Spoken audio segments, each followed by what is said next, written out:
Hi guys, Tim here again.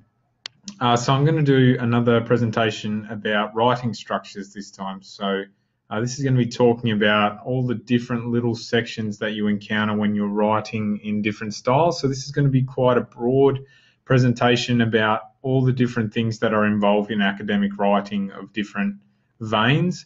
So stuff to do with reports, stuff to do with essays, stuff to do with discussion essays. Stuff to do with engineering reports. So basically, this is a presentation for all different types of writing and how to approach the different parts of the structures that you encounter. So to get into this, let's start with basic structure like I've talked about previously. The first thing is the introduction. It's got two purposes. People get confused about this all the time, but the best academic writers that I know use the introduction for two purposes: to rephrase the question. Why do we do this? If you rephrase a question into a statement of your own understanding, so how you understand the question or interpret the question, and you rephrase it, you're showing your understanding of the question to the person who's given you the assignment. So basically, if you don't do this, you're showing that you don't understand, therefore don't understand the content, don't understand the question, and then you have this really sloppy introduction to your body, and it doesn't really keep it cohesive and actually relate back to the question, which is what the lecturer is generally looking for you to do. And the second thing that an introduction is meant to do is introduce your body. So basically, in the first instance, like your introduction, when someone reads it, they should have a pretty good idea of what the question was that you were asked, or the experiment that you were doing, or the report that, like the environmental report that you're looking at. And they should also know all the arguments that they're about to read, basically within a sentence or so, a sentence each. Then you move on to your body. So this is your arguments or discussions. The main point I want to make here is one idea per paragraph. I read students writing that's got 3 or 4 ideas in like 15 lines of writing, and it could be split into 3 or 4 paragraphs and be much easier to read. Our eye, when we're trying to read, generally only takes in about 4 to 5 lines of information, like when it's spread out on an A4 page, like your Word documents are. And we're drawn to images and colourful text, and we're drawn to those things more often. That doesn't mean add images and colourful text. That's only really for engineering reports and things where you might add in images and tables and charts and things like that. And also in business reports, you might do that as well. But if the chunks of text are too large, like more than 6 or 7 lines, you've probably written too much in the idea. I would say like absolute maximum is 8 lines, really. Most of you are writing in size 12 font, and 8 lines of text is actually about 100 words or 120 words. So even more sometimes, depending, so you really got to be constructive about it. And in another presentation, I'll talk to you about the Peel approach, which is about constructing your paragraphs and being really precise. So one idea per paragraph. Doesn't matter whether it's 1 sentence, 2 sentences, 5 sentences, doesn't matter how long it takes you, as long as it just is pertaining to one idea. And your conclusion is the last piece of your writing, which will be about restating your intention, what the intention of the piece of writing was. My intention, the essay's intention was to, this report's intention was to. Summarize your arguments.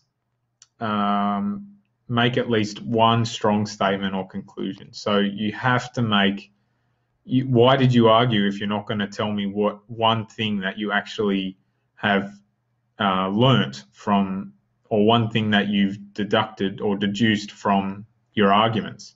So you've got to have at least one statement there, and then your references. So usually there's a reference list at the end in a particular style, like IEEE, APA, Harvard. Everything I'm doing in this presentation will relate to Harvard referencing, but easily adaptable to other referencing styles. So what about variations to this basic structure that all of you are encountering? So the first thing you might encounter is a title page, and usually the title page is a possible graphic, your student details, the course and subject and lecturer. So just basic details. Your index, which is a list of sections within the report or within the discussion essay or within your piece of writing, so that people can go to certain page locations to find information. Your abstract or executive summary, which is a short summary, usually about 10% of your word count, which will tell me about your whole report, basically all your findings, like recommendations, things that you have figured out after this piece of writing. Your introduction, always do this last, always do it last. Body, which we talked about before, conclusion. Your recommendations may come as well. So this could be a recommendation, like a personal recommendation that you have thought of after doing your piece of writing and going through the research, or it could identify further research that needs to be done to more accurately answer the question. So this may have references in it, it may not. It just depends on your approach to your recommendations and the particular situation. It doesn't always have to have reference material in it, because you have used reference material to come up with these recommendations. So yeah, sometimes you'll use references there, sometimes you won't. Your appendix, which will have attachments and images and graphics and charts and things that are necessary for your arguments but aren't needed in the body of text. So you'll say, you know, blah, blah, blah, blah, refer to Appendix 1, refer to Appendix 2, refer to Appendix A or B. And so they're things that aren't necessary in the body. And then your reference list, which we talked about before. So these are all the variations that you could encounter. Some of your pieces of writing will have some of these and not others. Like people in education will generally only have maybe an abstract, an intro, a body and conclusion, and maybe recommendations or an appendix. Most of the time in reports, such as engineering reports, you will have all of these. You will have a title page, an index, an executive summary, so that they know what the whole report about is in about 150 words, an introduction, a body, a conclusion, your recommendations, an appendix with graphs and charts and images, and a reference list. So in reports, whether it's business reports or engineering reports, generally you will do all of these things, maybe minus one or two. It just depends on the lecturer and the report. So that's a great overview. But what does it actually look like? What do some of these things actually look like? So let's consider this question from the Monash website. So it says the marketing environment consists of actors and forces outside marketing that affect marketing management's ability to develop and maintain successful transactions with its target customers. Whoa, what the hell is that saying? So what is that saying? It is saying that in the marketing environment, so if you work in a marketing position, there are actors and forces that are outside of your line of marketing that will affect your ability to gain new customers and actually maintain that customer base. What does that basically mean? It means you've got a competitor that in some way, shape or form is trying to take that customer away from you or take part of your services or double up on services. So that's all that is saying. And then it says, in this assignment, you are required to choose one industry from the two in your stream. I've just chosen the music industry for this particular thing because that's where my expertise lies, or part of my expertise anyway. And identify and discuss actors and forces, and I'll break down this question in a second, currently active in that industry and the likely effect or impact of these actors or forces that will have on that industry in the next 12 months. It's a pretty loaded question. So if we break down the question, the main things here, choose one industry. Identify, which doesn't mean define.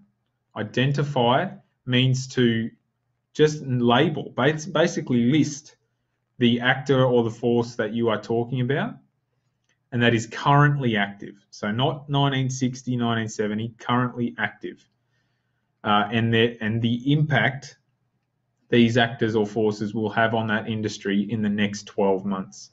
So only in the next year. So if you are talking about things that are going to happen in 5 years, no good. If you're talking about something that happened 2 years ago, no good. We are talking about things that are happening in 2016, 2017.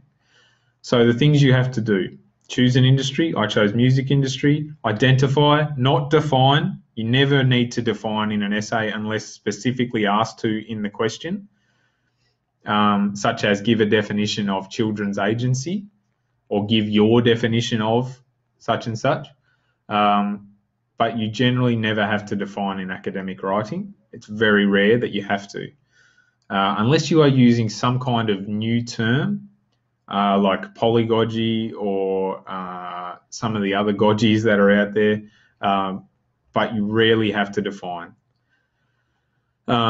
Discuss is one of the things. So it says discuss, identify and discuss. So you have to show both sides of the arguments, actors and forces, and their effects or impact in the next 12 months. And try not to have a mental breakdown while you're doing this. So here's one way to approach this, or one sort of mindset that when I read this question, this is the vision that I have. So the first thing is only ever mention active actors and forces in the last 12 months. If they aren't active, regardless of whether they've happened in the next 12 months, if they're not active, forget about them. They have to be active. They have to be happening. So identify your industry at the top here. Then you've got your actors and your forces. And then you identify the actor name and discuss its impact in one paragraph. Identify a force name and discuss its impact in one paragraph. And repeat this process for as many actors and forces as you need to reach your word count. So the next part is looking at the construction of your body of arguments. So when you are writing your format, you want to come up with sort of a really clear way of doing it. So like I said here, I was going to go actor name, discuss, force name, discuss, actor name, discuss, force name, discuss. That's a really clear process, and I'm going to repeat that throughout my writing. All right, so you can do all the forces first and then go over to the actors. You could do all the positives from actors and forces and then do all the negatives. But once you pick whatever format you're going to do, stick to it. Don't go positive force of an actor, negative force of negative impact of a force. So positive impact of an actor, negative impact of a force, negative impact of an actor, positive impact of a force. Even saying it is confusing. So can you imagine reading it? So pick a format, be really clear before you start what that format's going to be, and stick to it. If you don't, I guarantee you will lose marks. I guarantee you will lose somewhere between 5 and 10 marks because it will be confusing to read. And pick a straightforward one. Pick a straightforward one. Like go an actor, positive and negative, force, positive and negative, actor, positive and negative, or go all the actors, all the forces. Don't chop and change. Once your body is complete, from that you can build your conclusion, your other things that you need, recommendations, abstract, and eventually your introduction. So your intro should look something like this, and I'll show you this next to the question so you can really see how it fits in. I'm not going to read that out. I will read it out. Sorry. So music industry in the next year, right, 12 months, will have many different active forces and actors, coming back to the question, affecting the market positions and approaches of many large stakeholders. The following discussion attempts to discuss the impact of some of these, including, and then I would insert a short list of arguments that is backing up my point of view. So this is why I say your introduction can't be written first. You don't have this short list of arguments. You don't have it yet. So your body has to come first, and then you can come back to this at the end. And you will write a beautiful introduction. If you write it last and then you rephrase the question and then introduce your body, you will write the most beautiful introduction you have ever written every single time. And so follow that. write your body of arguments, come back to your introduction. Or if you've got to do an abstract and conclusion and recommendations, do everything else first, then come back, read your writing again, then go and do your introduction. Your conclusion should then look something like this. The forces and actors discussed have presented the likely outcome that major industry stakeholders will look to change the marketing strategy to encompass artists and their brand with a more personal focus. Okay, so I'm saying basically my one statement is that major industry stakeholders are going to change the way that they write contracts with artists. Okay, so, and then I would insert the short list of actors and forces again from the introduction. You'll remember the arguments that I didn't have. I'll insert that short list again. These will be the main cause of this adjustment. So here's the statement, here's all the arguments I made, and these will be the cause of the adjustment in the industry due to loss of profits and a change in streams of income.